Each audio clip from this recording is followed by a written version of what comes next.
It's just come out in the UK a couple of days ago, and in America it's set to come out in a couple of months' time in December, I believe. It stars Jessica Rothe and Harry Shrum Jr., and it's a romantic drama about a couple who fall in love, but Harry Shrum Jr.'s character, Solomon Chow, develops a terminal illness of cancer, and how a relationship goes through that kind of turmoil and kind of exploring ups and downs of that, which is based on a true story. Now, the things I like about this movie is there was great acting all around, especially the main two leads, Jessica Rothe and Harry Shrum Jr., especially Jessica Rothe, of how she's gone from like films of Happy Death Day, which is a horror, to now kind of a romantic drama. So that's one part I liked. I also thought that was a good kind of romantic drama story to it, and just showing how kind of like everyday people as such can go through kind of highs and lows like every relationship, but how kind of one big event can then lead into kind of like setbacks, or different discussions and kind of different routes that you can take in terms of relationship and life.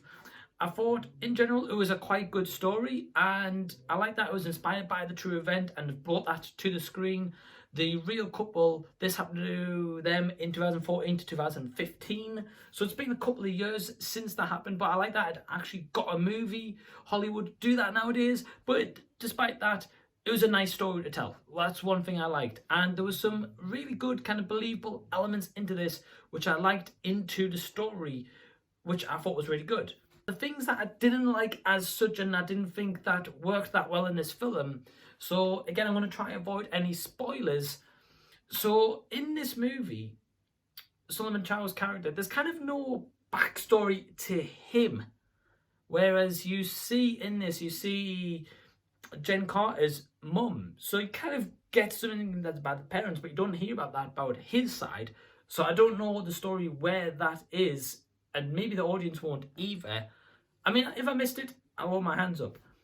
What I also didn't kind of think worked well is later on in this film, something happens, and there's kind of no development from the friends from one side of the characters. Kind of no support, whereas there's some support for one side but not for the other, and I felt that was a bit weird, because you would have both lots of friends, obviously from the girl side and the boy side, supporting their friends, especially this couple who's going through this tough time, but you don't see that from one of the sides, and I was kind of baffled by that.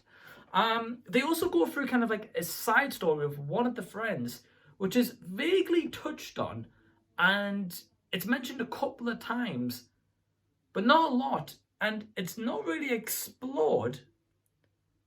And then it's kind of just forgotten about, kind of towards the end, and it's thrown away. And I think this film, the ending as well, they could have gone different routes with this ending.